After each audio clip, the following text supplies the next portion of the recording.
A vergonha do Michigan. É assim que ficou conhecido o caso de Temujin Kenzu, um homem de 57 anos que está preso há 35 anos por um crime quase impossível de ter de fato ocorrido.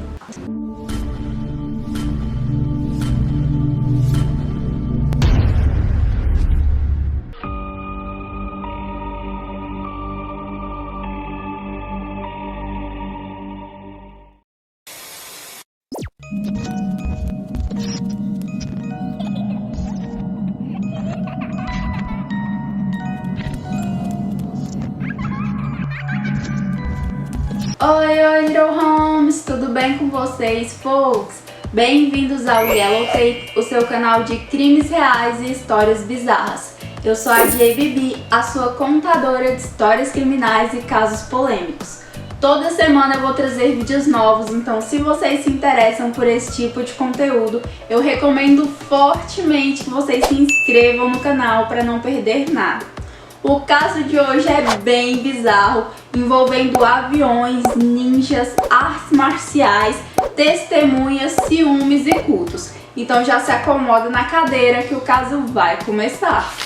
Temujin Kenzu nasceu nos Estados Unidos em 1964 e seu verdadeiro nome é Frederick Freeman, embora na época do crime ele tivesse adotado o nome John Lamar. Na prisão ele mudou seu nome para Temujin Kenzu, que é como ele é conhecido atualmente, e algumas pessoas dizem que é porque ele se converteu ao budismo, enquanto outras falam que é por conta da fixação dele em se tornar um ninja. Mas a gente vai chegar nessa parte. A infância do Fred não foi das melhores, pois os pais dele brigavam muito.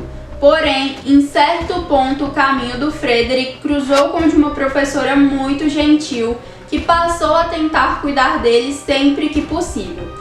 E isso fez com que ele se aproximasse da filha da professora, uma garota chamada Angela Smith, que na época tinha 6 anos de idade, a mesma faixa etária do Frederick.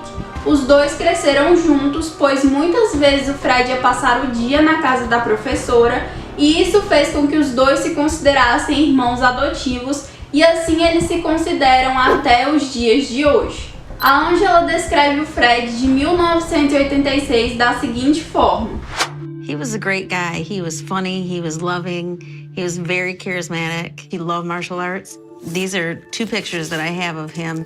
Mas ela também diz que ele era bastante mulherengo e muitas vezes utilizava o charme e o carisma para, de certo modo, manipular as mulheres. Inclusive, algumas mulheres tinham medo do Fred porque elas diziam que ele podia ler e controlar mentes, o que, sejamos honestos, é meio bizarro. Mas com ou sem controle mental, a Angela diz que todas as mulheres, ou quase todas, eram caidinhas pelo Fred. Ela mesma diz que enquanto crescia o considerava um herói, embora ela tenha afirmado que eles nunca tiveram envolvimento romântico e sempre se viram como irmãos. Has there ever been anything romantic between you two? No, Okay. no, he's my brother. Um ponto importante da fala da Angela é o apreço do Fred por artes marciais, pois durante o julgamento a polícia usaria isso para pintá-lo como um bad boy mulherengo que praticava artes marciais. E anos depois, a mídia usaria isso para nomeá-lo como ninja assassino. Então atentem-se a isso. E agora que nós já conhecemos um pouco mais sobre o Frederick Freeman antes da prisão, vamos saltar para o acontecimento que o levou a ser preso. Era 5 de novembro de 1986, por volta das 9 da manhã em Port Huron, no Michigan, quando um estudante levou um tiro no estacionamento de uma universidade pública de lá. O estudante era Scott A. Macklin, de 21 anos, e o tiro foi disparado de uma espingarda calibre 12. Naquela época, o Scott estava junto com a Crystal Mary há alguns meses, e os dois estavam noivos e esperando o primeiro filho do casal. E assim que o crime foi descoberto, a polícia já enfrentou sua primeira barreira. Não haviam evidências físicas ou biológicas, nem tampouco testemunhas do crime. Então, além do corpo, do cartucho de espingarda e de uma caixa de munição, a polícia não tinha absolutamente nada. Mas isso mudou quando a Crystal disse que o responsável pelo crime era seu ex-namorado, John Lamar. Como eu falei pra vocês no início, na época do crime o Frederick utilizava o nome John Lamar, e isso não era só porque ele não gostava do nome de batismo dele. De acordo com a polícia, ele utilizava diferentes pseudônimos para se livrar de acusações de agressão agravada. Mas voltando às acusações da Crystal, ela disse que o culpado era o seu ex-namorado porque ele estava com ciúmes e havia ameaçado tirar a vida dela e do Scott, além de ter dito que pertencia à Yakuza, que é nada mais nada menos do que a máfia japonesa. Além da acusação da Crystal, a polícia não tinha absolutamente nada que ligasse o Frederick ao Scott, mas ele passou a ser o principal e único suspeito do caso. Mas vamos retroceder um pouco. A Crystal e o John namoraram por um curto período antes de terminarem as coisas, cerca de 6 meses antes do incidente na universidade. Depois do término, a Crystal voltou com o Scott, com quem ela havia namorado anteriormente. E poucos meses após a reconciliação, os dois descobriram que estavam esperando um bebê e ficaram noivos. Em novembro de 86, o Scott perdeu a vida em um atentado e a Crystal acusou seu ex-namorado pelo crime, o John. E 9 dias após o crime, Frederick Freeman, ou John Lamar, como você preferir, foi preso pelo assassinato de Scott A. Macklin. O caso da promotoria foi fortemente circunstancial desde o início, pois não haviam evidências que ligassem o Fred à cena do crime. Em algum ponto da investigação, a polícia afirmou que havia uma digital na caixa de munição. Porém, como essa digital não batia com a digital do Fred, essa evidência foi praticamente ignorada durante o julgamento. E o cartucho de bala nunca nem foi espanado para ver se haviam digitais. Um outro ponto que merece ser ressaltado é que o tiro foi executado de um carro em movimento, algo que parece muito complicado de ser realizado sozinho. Além disso, as pessoas que estavam nas redondezas do estacionamento descreveram vários veículos diferentes, ou seja, nunca houve um consenso sobre qual era o veículo do atirador. E essa é a opinião de um especialista. I think the deceased was killed in a professional style hit. It is very difficult for one person to aim a shotgun and drive a car at the same time.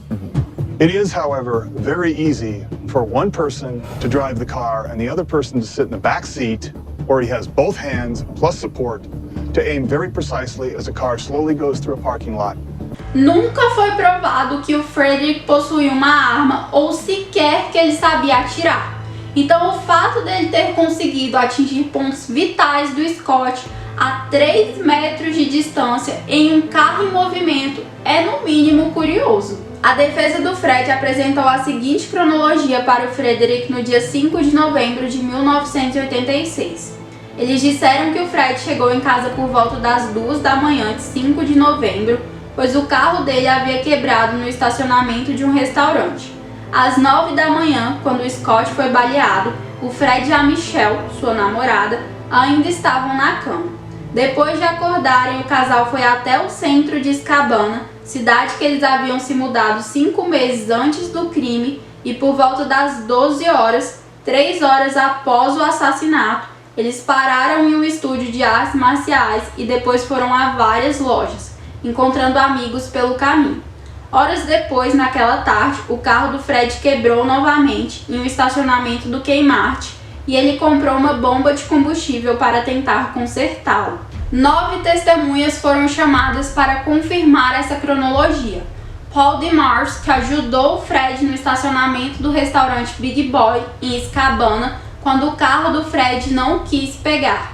John Manelli, dono do estúdio de artes marciais, que afirmou ter visto o Fred por volta de meio-dia e diz que eles conversaram por mais de 1 hora naquele dia. E outras testemunhas que afirmaram ter visto o Fred e a Michelle durante a tarde e noite lá em Scabana no dia 5 de novembro, incluindo funcionários do Kmart. Mas é aqui que entra a parte que eu simplesmente não consigo entender. pois embora 3 pessoas tenham afirmado ter visto o Frederick no campus naquele dia e 2 tenham reconhecido naquelas fotos de reconhecimento da polícia, 9 pessoas afirmaram ter visto o Frederick pouco antes e pouco depois do horário do crime, mas elas não o viram em Port Huron, cidade onde o crime aconteceu. Elas o viram em Scabana, uma cidade que ficava a cerca de 650 quilômetros de Port Huron, e a cidade onde aparentemente o Frederick e sua namorada Michelle estavam morando. Especialistas afirmam que o único jeito de alguém conseguir se deslocar de Scabana para Port Huron em tão pouco tempo seria utilizando um avião e o pilotando com uma precisão militar. So what you're saying is that it is technically possible that this could have happened. But on a scale of 1 to 10, how likely is it that it did? Well, my personal opinion would probably put it at about a 2 or a 3. Pretty unlikely. E sim, foi exatamente essa versão que a promotoria apresentou durante o julgamento. E detalhe, nem foi a promotoria quem criou essa versão. Foi uma das testemunhas do júri, que era piloto, que afirmou que teria como Frederick ter se deslocado de Scabana para Port Huron, cometido o crime e voltado para Scabana para ser visto pelas testemunhas se ele estivesse em um avião. A promotoria comprou essa versão e os advogados de acusação disseram que o Frederick havia alugado um avião, ido até Port Huron, atirado no Scott e voltado para Scabana. E quando eles foram confrontados sobre a falta de documentação que comprovasse esse aluguel, que era algo exigido por lei, eles afirmaram que haviam vários pilotos que ficavam lá no aeroporto que estavam dispostos a alugar um avião sem a necessidade de um registro. A promotoria, contudo, nunca conseguiu ligar o Fred a qualquer avião ou a qualquer piloto. E apenas um avião foi visto saindo do aeroporto no dia 5 de novembro. E ele não foi vinculado ao Fred de nenhuma maneira. Além disso, não foi provado que o Frederick sabia pilotar, nem que ele já tinha pego aulas de voo, nem sequer que ele tivesse o dinheiro para alugar um avião. Algo que, convenhamos, é caro pra caramba. E o Frederick pertencia a uma família humilde e muitas vezes não tinha dinheiro nem para pagar a pensão dos filhos dele. Então eu acho no mínimo questionável que ele tivesse o dinheiro para alugar um avião. Outro ponto que a promotoria não conseguiu explicar foi como o carro entrou na equação, pois a versão deles dizia que o Frederick havia alugado um avião e ido até Port Huron. Contudo, como eu disse para vocês, o tiro foi dado de um carro em movimento.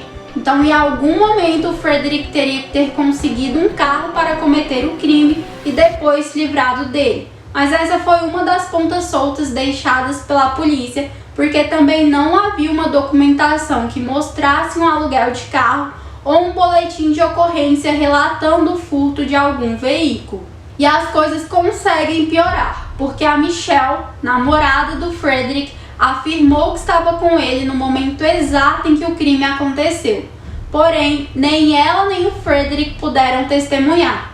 Eu não sei explicar como isso é possível, mas talvez tenha alguém aí que entenda melhor das leis e consiga nos explicar. Mas eu vou ser sincera, eu ia ficar possessa se eu não pudesse testemunhar em um julgamento contra mim mesma. A Michelle afirmou várias e várias vezes que não poderia ter sido Fred a cometer o crime, porque no momento do tiro eles estavam juntos.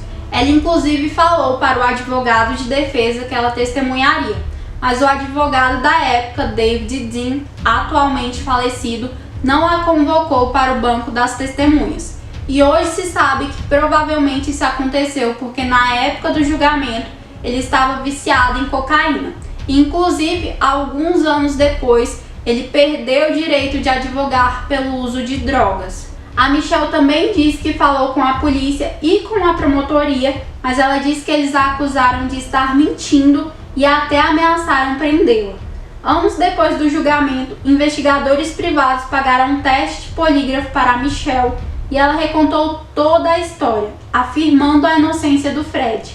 E ela passou totalmente no teste. E agora vocês devem estar se perguntando que raios de prova a promotoria utilizou, se eles não tinham praticamente nada? E eu já te respondo. A primeira prova foi o testemunho da Crystal, ex-namorada do Fred. A segunda prova foram as 3 testemunhas que disseram ter visto o Fred no campus aquele dia. E a última prova foi uma carta-testemunho escrita por um detento condenado que havia dividido a cela com o Fred por algumas horas, dias antes do julgamento. Esse detento se chama Philip Joplin e ele basicamente disse que o Frederick havia confessado todo o crime para ele lá na cela da prisão. E essas 3 provas, juntas à teoria do avião e o desejo de se tornar um ninja, foram o suficiente para condenar Frederick Freeman, de 23 anos, à prisão perpétua sem direito a condicional. Desde o princípio, Frederick afirmou ser inocente e entrou com pedidos para um novo julgamento ou remoção da condenação. Ele acreditava que estava perto de ser libertado e ter sua condenação anulada em 1990, 1995 e 2004, mas ficou desapontado quando as tentativas não tiveram sucesso. Ainda assim, ele tentou tudo o que era possível, esgotando literalmente todos os recursos. E ele não estava sozinho nessa, pois muitas pessoas acreditavam e acreditam na inocência dele. Inclusive, a irmã adotiva do Fred vendeu a própria casa para conseguir contratar os serviços do Chris e da Melissa, que são respectivamente um ex-policial e uma advogada de defesa criminal, que estrelam um programa Até que se prove o contrário, que basicamente tentam ajudar a libertar o inocente, se assim eles julgarem a pessoa, ou consolam as famílias, caso eles acreditem que a pessoa presa é de fato culpada. No caso do Frederick, apesar de algumas características bizarras, como a criação de um culto e a manipulação de mulheres, eles o julgaram inocente do crime ocorrido em 1986. Então eles tentam auxiliar na libertação dele. E por falar em culto, após ser preso, Frederick se converteu ao budismo e meio que criou uma religião própria. He didn't just convert to a religion, he created one. This is his Bible. E foi nessa época que ele mudou o seu nome de Frederick Freeman para Temujin Kenzu, que é como eu vou me referir a ele a partir de agora, porque é como ele prefere ser chamado. A minha opinião pessoal sobre o assunto, que é baseada em estudos de outras pessoas, é que na maioria das vezes indivíduos com predisposição para a criação de uma nova religião geralmente são egocêntricos, manipuladores e carismáticos. Mas eu dificilmente posso ser considerado um especialista em teologia. De qualquer forma, o fato do Temujin ser egocêntrico não faz dele um assassino. Ainda que algumas pessoas do júri tenham dito que o condenaram simplesmente pela arrogância apresentada por ele no dia do julgamento. Some of the jurors said they convicted you because you were arrogant. Yeah, I know. I sat there at the trial and I was taking notes, and I was trying very hard not to become, agitated. But there were times I would look at a witness and just go, because the stories were getting so insane. E uma outra coisa que, por falta de palavra melhor, é patética nesse caso, é o testemunho do Philip Joplin. Para começar, ele deveria ter sido considerado uma testemunha com credibilidade questionável, pois ele era um prisioneiro condenado, estava envolvido com drogas e dividiu cela com o Temujin apenas por algumas horas. E eu não sei vocês, mas eu dificilmente teria um heart-to-heart com alguém que eu acabei de conhecer. Mas ao invés disso, ele foi considerado a principal testemunha do caso. E isso ainda vai ladeira abaixo, porque anos depois ele deu uma entrevista para um jornalista dizendo que era tudo mentira, que ele havia inventado tudo e que o Temujin nunca confessou nada para ele e que ele falou aquilo apenas porque ele esperava poder ser libertado. So why did you write in your letter that this man was a confessed murderer? To see if it would get me out. Why did you put his life in jeopardy like this? I guess to be perfectly honest with you, at the time I didn't really care. I think they should let the guy out because he didn't do that. Acontece que a polícia havia feito um acordo com o Philip, algo que eles nunca mencionaram durante o julgamento. Só que essa entrevista não é considerada uma prova legal, então ela por si só não seria suficiente e o Philip precisaria transcrever, juramentar e assinar um documento. E embora ele tenha transcrito falando sobre o acordo e sobre o falso testemunho, a polícia nunca o colocou para assinar o papel. Em outras palavras, o documento não serve para nada, juridicamente falando. Além da mudança de testemunho do Philip, que não pode ser utilizada legalmente, um terceiro preso que dividiu a cela com o Temujin e com o Philip afirmou que o Temujin nunca confessou nada e que depois de um tempo o Philip falou para ele que a polícia o havia coagido a testemunhar e que a polícia havia prometido um tratamento melhor para ele na cadeia se ele testemunhasse. O último recurso do Temujin era a concessão do perdão por meio da governadora Whitmer em 2021, o que não aconteceu. Não houve maiores esclarecimentos sobre o porquê da negativa ou quais provas e argumentos foram apresentados à governadora pelos acusadores, o que fez com que os apoiadores do Temujin ficassem muito confusos, pois de acordo com eles, não há provas sólidas e confiáveis que liguem o Temujin ao crime. O pedido de clemência foi feito pelo curso de Direito da Universidade do Michigan e a petição argumentava que ele deveria ser libertado com base na falta de provas contra ele e por motivos humanitários, visto que ele havia sido diagnosticado com Covid-19, além de ter vários outros problemas de saúde. Contudo, o pedido não só foi negado, como eu já falei para vocês, como o Temujin foi punido, sendo colocado numa espécie de solitária pelos agentes penitenciários e demais funcionários da prisão, em retaliação à má publicidade advinda dos esforços para libertá-lo, pois ele tem o apoio de várias pessoas, incluindo políticos, programas de TV, etc. Só que nem tudo está perdido, pois a decisão da governadora não envolveu a procuradora-geral do Michigan, Dana Nessel. Então ainda há uma chance do caso do Temujin ser revisto novamente, pois a procuradora reconheceu a necessidade de melhorar a forma de lidar com casos de inocência no Michigan e criou a Unidade de Integridade de Convicção. E essa unidade está considerando o pedido do Temujin. A vida na prisão, acredito eu, nunca é fácil. E em tese, não é mesmo para ser, pois os indivíduos que lá estão geralmente merecem estar lá e estão simplesmente pagando por um crime cometido. Mas e quando esse crime é questionável e a possibilidade do indivíduo ser inocente é possível? A primeira esposa do Temujin Kenzu se chamava Miko Kenzu e eles se conheceram através de cartas quando ela escreveu para ele e terminou dizendo que ele não esperasse que ela sentisse muito por ele. Acontece que o Temujin respondeu à carta dizendo que era inocente. E mesmo incrédula, ela resolveu ler as transcrições do processo e após a leitura ela passou a acreditar nele. Eles então trocaram várias cartas durante os anos 90 e eventualmente se casaram. Eles foram casados por mais de 20 anos até que um câncer tirou a vida da Miko. Ainda assim, ela lutou até os seus últimos dias pela liberdade do Temujin.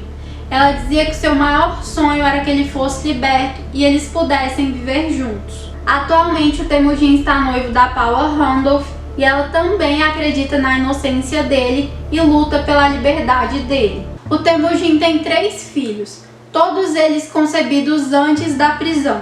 E ele diz que sente muito por não ter podido fazer parte da vida dos filhos e por como a prisão dele deve ter afetado a vida deles. Basicamente, ele diz que se algum dia ele for liberado, que ele vai chorar feito um bebê. E folks, eu não estou dizendo que ele é inocente, nem que ele não é, mas na minha opinião, o mínimo que deveria acontecer é um novo julgamento, pois o julgamento de 1987 é muito questionável. Não foram apresentadas provas concretas, a versão apresentada pela promotoria não foi embasada em nenhuma prova palpável, testemunhas foram ignoradas, a digital encontrada foi ignorada porque não batia com a do Temujin, as testemunhas de acusação foram manipuladas porque, de acordo com relatórios, as fotos foram posicionadas de maneira a aumentar a probabilidade delas escolherem a foto do Temujin e o teste do polígrafo feito pelo Temujin, ao qual ele passou, também foi ignorado. E as provas aceitas muitas vezes não tinham ligação com o caso, como os nunchakus encontrados no quarto do Temujin e alegações de pessoas que diziam que ele estava metido com a máfia japonesa ou com ninjas canadenses. E a principal testemunha do caso, um detento condenado, mudou o testemunho dele depois do julgamento, mesmo que isso não possa ser utilizado como prova devido à própria incompetência da polícia. Muitas pessoas acreditam que esse caso não é revisto porque o pai do Scott era um político e porque esse caso custaria uma fortuna para o estado da Califórnia. Afinal, isso seria admitir que uma pessoa ficou presa por 35 anos, mais tempo do que ela ficou em liberdade por um crime que ela não cometeu. Mas eu sinceramente espero que esse caso possa ser analisado novamente, porque a liberdade é uma das coisas que nós temos de mais preciosa na vida. Então, se o Temujin for de fato inocente, o mínimo que ele merece é um julgamento justo para que ele possa ter a chance de desfrutar desse direito de novo. É isso, Little Homes! Eu espero que vocês tenham gostado do vídeo. Caso vocês tenham sugestões para próximos casos, deixem nos comentários que eu vou adorar ouvir vocês. Não esqueçam de se inscrever e até a próxima!